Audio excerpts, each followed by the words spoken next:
Hey Sainers, welcome back to the Saints TV YouTube channel. It's the preview for round 4, St Kilda versus Hawthorn, 3:20 Sunday at the MCG. Our first MCG match of the season, and we're taking on the Hawks, who are 2-1, going pretty well. A couple of big wins in their first couple of games, and almost pinched it after being 41 points down against Carlton on the weekend.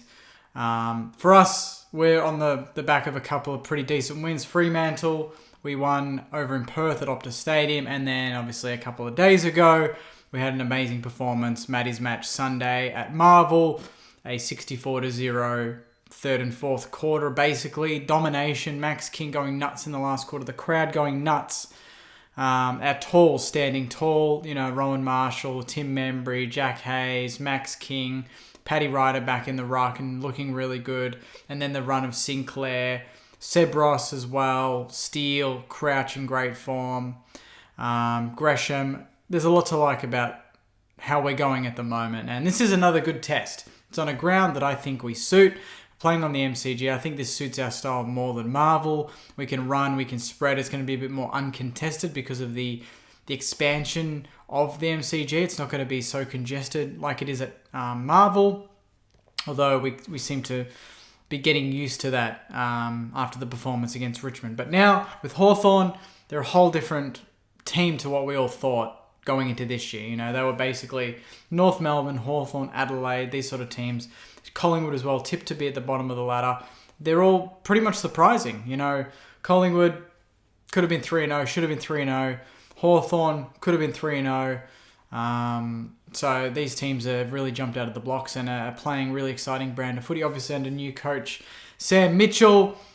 He's got a good blend of youngsters with some senior boys. And we'll talk about a couple of those now as well. So I've got my trusty whiteboard as I do every week. And this is kind of taking on a new look. We've got CJ and I've got run. So I've kind of identified 3 things that we can tackle with Hawthorn. They've got their run. They do like to run. And the main player that does that, CJ off halfback, played a very, very good game on the weekend. 27 disposals off halfback. You've got Lewis, who's their main target up front. He's leading, I think, the AFL for contested marks. He's kicked 9 goals, 1 for the season. Same goals as Max King. He's their main target going forward, although they've got Gunston, they've got Bruce, they've got a couple of other players that bob up here and there, but he's the main tall that'll run out of the square, so that'll be a man Dukes is going to have to keep a close eye on. And then you've got Tom Mitchell, Brownlow medalist, in the guts. He's the main driver out of the centre. And then the last one I haven't even pointed out, no McAvoy. I don't know why I said it that way. No McAvoy. Big tick for us. Obviously, we've got Paddy Ryder and Rowan Marshall back, and one of their key strengths is out of the middle. Tom Mitchell in the contest. Warple as well gets in there and does a good job. But Mitchell's the main driver there. So without McAvoy, I think we can take full ownership of the middle of the ground. And if that happens, I think we've got the players at either end to take care of Hawthorn. I think that their backline is quite honest. You look at their backline here from the weekend's game against Carlton, and you've got players like Frost, always solid, Hardwick, honest, Scrimshaw, although I think he went down, and I'm not sure if he's going to make it this week, but I'm hearing he might. I've just been keeping tabs on the Hawthorn group, but that might change. Then you've got CJ, Sicily off halfback running, and then you've got Denver, Granger, Barras, who's pretty decent. He had 18 disposals on the weekend. Warple in the guts with O'Meara and Mitchell, and Reeves, who's been a pretty solid ruckman for them. I think he actually had more hit-outs than Pitnat on the weekend, which is a fair thing, because Pitnat's actually been in really good form. 23 hit-outs, 2 clearances, but doesn't do a hell of a lot around the ground. He's a very big boy, but he's mainly a hit-out type ruckman. He's not that sort of mobile, get around the ground like a Gawn or a Marshall or even a Paddy Ryder. So I think that's, again, something outside of the centre when the ball up happens. Outside of that, around the contest, around the ground, I think that's where we can utilise our tools, get good connection between halfback and the wing off defence, and then from there going inside 50, the way we went in the last quarter there was in front of Max King. It was actually generating leads, and if you guys remember in the last quarter, Brad Crouch, he had the ball and he was kicking inside 50, and this is the result in the Membry goal after he got a free kick. But if you look at the play, in the play-by-play, you can see Crouch has got the ball. He kicks it straight to Tim Membry on the lead, but Membry's hardly leading at that point. And that's what I loved about this goal in particular, was that Crouch made Membry run at the ball. He kicked it in front of him. He identified Membry was in front of his man, on the move, but not really on the move. Kicks it in front of him. Membry has to accelerate. His defender's behind him. What does he do? Chopping of the arms, free kick. So I love that. Our mids didn't wait for the forwards to move. They made them move in ways, which is really exciting. So I think hopefully with that last quarter and a bit of the third quarter, we've gotten a bit more of a connection between forward and mids. And every time we went inside 50 in the third and fourth term in particular, we scored. So I think on the MCG, it's going to be a nice day. Roughly 26 degrees, I think, is expected. A bit cloudy, but not too bad. No rain weather. It's going to be a good deck. And we could potentially get some players back. So with Sandringham, Windhager had a very big performance. Owens had a very big performance. Highmore looked pretty good. And all the talk is about whether we debut Windhager this week, which I think would be a great opportunity. I think on the MCG against Hawthorn with a couple of young kids could be a good one. I think Nasiah Wangan Malira should stay in. And obviously Jack Higgins will come out with the concussion 12 days, so he'll miss this week and then he'll be back for the following game. And from there, I think you just elevate Ben Long off the emergencies or the sub. That's what he was last week, and he came on and did a fantastic job in the absence of Jack Higgins. Kicked 2 goals from 2 holding the balls. His pressure was immense, and that was a big part of why I thought we turned the game around. So Ben Long will come into that forward line position, starting 22 with Butler.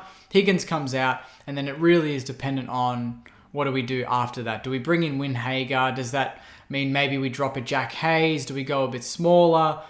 But the talls did work very well against Richmond, so it's a very tough one. Do you go smaller to suit Hawthorn style? Because they do love to run and gun. They've got a lot of speedy, reboundy type players off half back. So if we're too tall and the ball hits the deck, what do we do there? Because the key takeout from the Richmond game was we won, but we only had 4 tackles inside 50.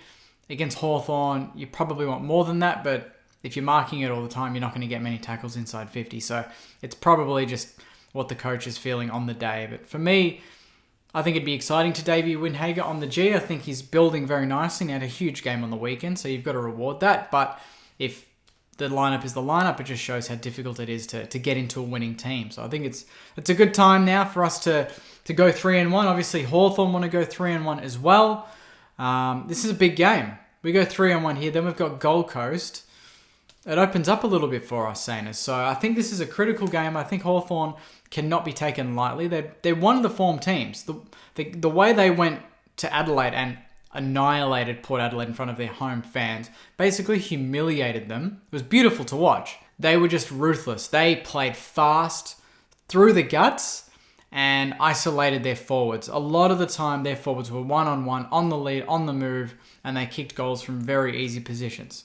So our back line is going to have its work cut out because Hawthorn's forward line isn't stacked with absolute superstars. Obviously, Gunston and Bruce are great, and Lewis is growing, but there's no player there that we can't handle. It's just the method. If our midfield is getting beaten, they're going to get a lot of opportunities. And in the first half and a bit against Richmond, that was kind of how it was going. That's why it was so high scoring, because there was no midfield pressure from either team. Against Hawthorn, if we have some midfield pressure, I think we'll get the turnover and we'll score. But it could go the other way as well, because they're playing a very good brand of footy. They were 41 points down against Carlton, and they brought it back. So I think when they're down Hawthorn, they can get scored against pretty quickly, but they seem to tighten it within games, which is, traits of a good team, or at least a well-coached team. But I'm kind of hoping for a down week. They've had 3 big games in the last 3 weeks. Hopefully we can come out and basically put them to the sword from the start, because we've got Max King. I don't know if they really have a matchup for him. Frost maybe, but I don't even know if Frost is tall enough. With Max King and his leap, you really do need your tallest defender. And Frost is... what is he at the moment? Height-wise. He's 6'4". So he's not too bad. He's 194. He's about 8 centimeters shorter than King, so that's not too bad. And then I don't think they really have anyone else. Hardwick's their other backman. He's 5'11". Scrimshaw, who's 50-50 to play, I think. 6'3", not huge. Granger Barras is 6'4". And then you've got CJ, who's 6 foot. Sicily is 6'1", so plays a bit taller than he is. He's thought he was definitely taller than 6'1", but we'll have to trust the app for that one. I'm looking forward to this game. I'll be there with Marshy the first time we get to watch a game together. I think it really is all about us stopping Hawthorn's run. If they're running and overlapping and breaking the game open within the first 15 minutes, that's when we need to tighten things up. And I think the good thing is about this team is that mid-game, I think we're starting to learn that if we just stick to what we can do well, despite the scoreboard, things will change. And against Richmond, that happened. Against Fremantle, that happened. We had moments, Max King had his moments that changed the game completely. So if we're a goal or two down throughout the game, the good thing is we can trust our side. Even Collingwood, we lost the game, but we can't forget we were 35 points down and we hit the front at the start of the fourth term. We turned it. Our third terms have been immense. Our best quarters of the year by a mile. So that's the great thing is that the third term, it's a premiership quarter. We've been shit at those forever. We're starting to understand those. And hopefully this can be our first full 4-quarter performance. And last time we played Hawthorn, we beat them by 10 goals. So they've improved. How much? We don't know. But we'll find out on Sunday. So I'm looking forward to it. I'm pretty confident, to be honest. I think if we can negate CJ's run, and then just break even in the midfield, that should be enough. I don't see their forward line as being hugely dangerous for us. I think we've got the players to cover it with Battle, Wilkie, Dukes, and then we can rotate Webster, Patton on their smalls.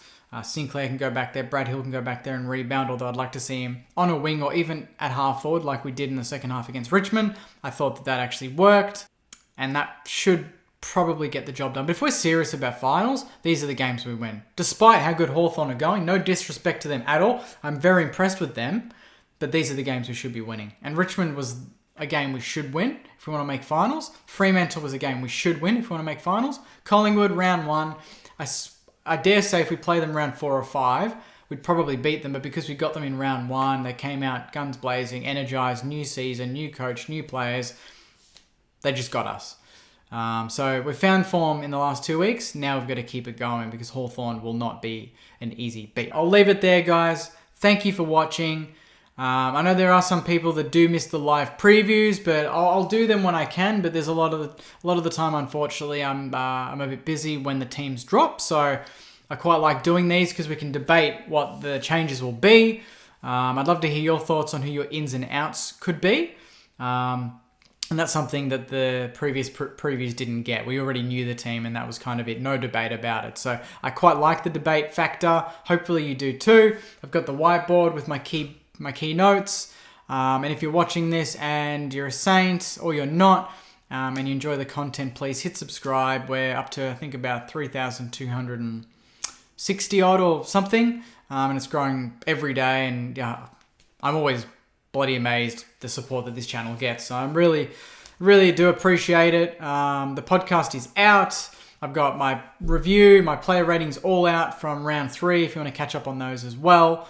And I'll be back after the game on Sunday night to hopefully talk about a big win over Hawthorn. But until then, guys, take care of yourselves. And as always, go you mighty Saints. See you guys.